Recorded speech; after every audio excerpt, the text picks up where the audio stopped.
welcome back to the channel. In today's video, we're filming a video that I have been wanting to do for honestly a year, which is compare the performance side of my R35 Nissan GT-R to my brand new MK5 Toyota Supra. Now, we actually took a quick trip to Mexico and had some straight line performance testing with these two cars. The outcome is pretty surprising, so we're gonna go ahead and roll the footage that we got down in Mexico to see the straight line performance. Now, just to keep in mind, this is a bone stock, 100% stock Toyota Supra 2020 MK5. This is my 2014 GT-R, has about 600 wheel horsepower. So this is a full stage 3 setup. I have a full straight pipe Army-Trix exhaust system, 1050cc fuel injectors, oversized intake, stage 3 tune. This thing is way faster than a stock one. So you might be a little surprised with the get up and go that the Supra has.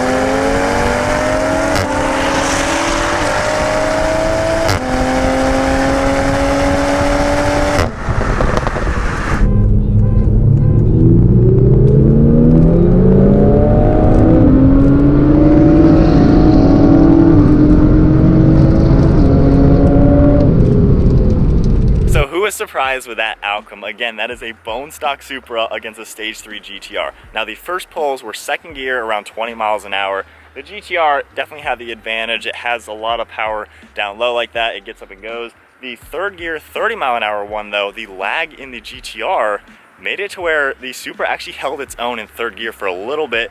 Higher RPM, obviously the GT-R's top end just took off. Fourth gear, not even a question. So the Supra having around 400 wheel torque at the wheels, kind of redundant, but having that power down low so quickly, the GT-R has to wait a little bit of time to get the more power at the wheels.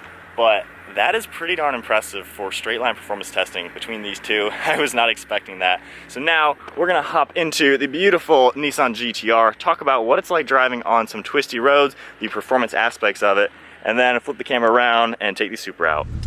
So we are now in the Nissan GT-R, gonna take it on some fun roads. As far as the feeling of acceleration you get in this car from first gear,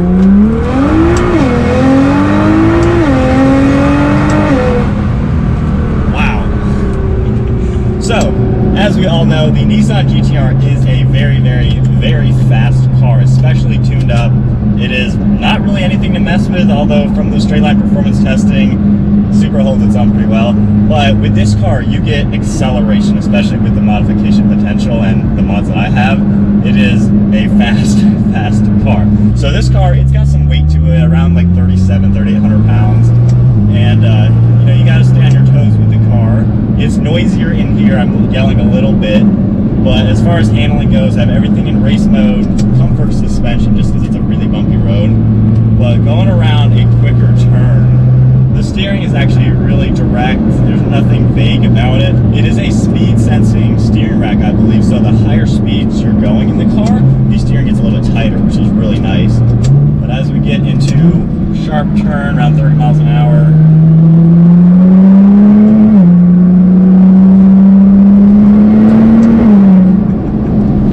so for a sharp turn, the only thing I kind of feel is a little bit of top heaviness.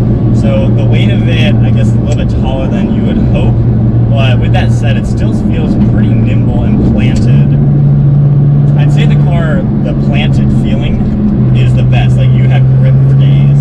Being that it is all-wheel drive, when you're going in a sharp turn, giving it more gas, the front tires help pull you around a turn. And the car does a really good job actually doing what you want.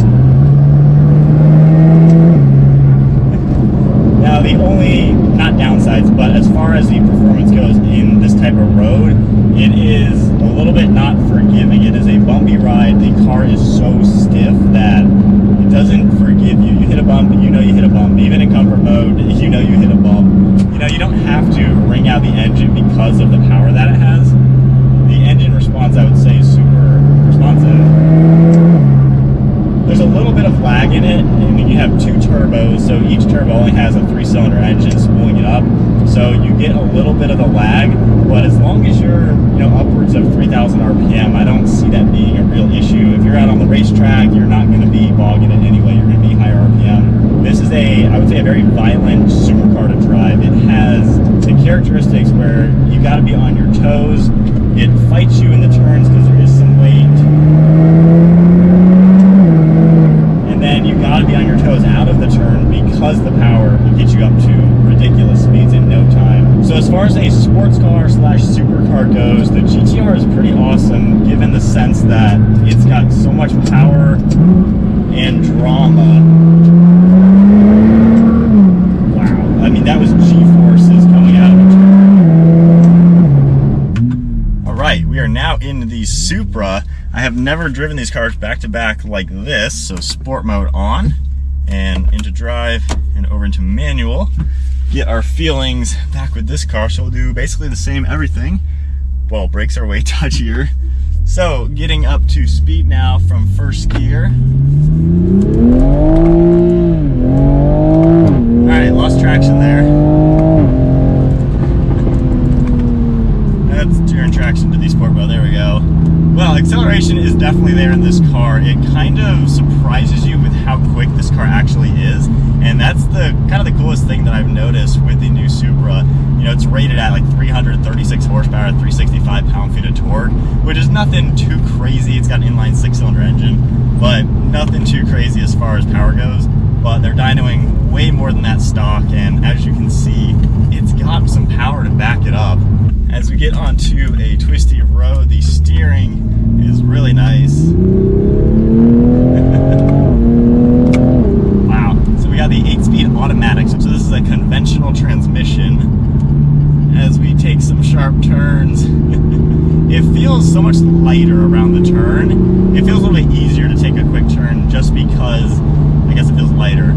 The steering input is so direct. I don't know if I can say which one's better, but I feel like this one, it's definitely a little bit sharper. So this same turn, you can feel that it's rear-wheel drive too. The tail end can get a little bit happy. GT-R doesn't seem to do that too well, and if it is, you're going probably really, really fast. So it's nice how this one you don't have to go, I guess, as fast to get the same fun factor. The steering is phenomenal in this car. Wow. Yeah, it can get out from you, I guess. The GT-R seems to have better grip given the all-wheel drive and maybe even given the weight. But as far as this car goes, though, the sharp turns, the handling is really, really good. I mean, it moves. It'll get you, 30 miles an hour quicker than what you were going in a few seconds. But it doesn't do that, oh my gosh, going 100 miles an hour real quick. But it definitely has the power to get up and go, and not being tuned or anything. I know once this is tuned, it'll be at 500 at the wheels, and that's going to pack an insane punch. As far as the turning radius, this is way easier and sharper to do. The GT-R is so much bigger. So we'll do a better straight line test now that traction is off from first gear. Only thing I noticed with this, like under higher speed and even that acceleration, the front end I think feels a little bit light. It kind of gets a little floaty as we pass the GT-R. Looks so good rolling. Both of these cars look amazing rolling. But I do notice this car doesn't have the same stability at higher speeds as the GT-R has. It just, I don't know, it feels like the front end's doing this a little bit. Not to necessarily say that's a bad thing, but it certainly isn't a good thing. The GT-R is much more planted and I would say a little bit more confident as far as high speeds go. This car, I would rather be on a nice, shorter, twisty back road, something where you're probably going less than 80 miles an hour. The GT-R, I would rather be on something where you're going, 80 to 120. So I think while both cars are actually really fun to drive on, a country road like this, they have, their strengths and weaknesses. That was good. But the GT-R is definitely going to shine better in the higher speed stuff where you can use all that power. You can use the maximum grip that car has. So higher speed, better grip, that's a pretty good recipe. This car gets a little less stable above 100 and it definitely shines better at the slower speed, the tight turns. That's where it's really nimble at. Both I love driving. I love having the two cars because I think they complement each other very well. This is a good refined daily. Now I'm back into comfort automatic mode, and it's actually quite comfortable and easy to drive, very pleasant. The GT-R is always a pretty harsh car to drive, and that harshness around town is amazing for the performance side. When you're in race mode, everything, you know, valves open, and you're hitting the racetrack or the higher speed type of driving, because that car then just, you can rip it everywhere. It's literally designed to be a high-speed driving car. The transmission is clunky around town because the metal expands just slightly to where at the high speeds, all of a sudden it's buttery,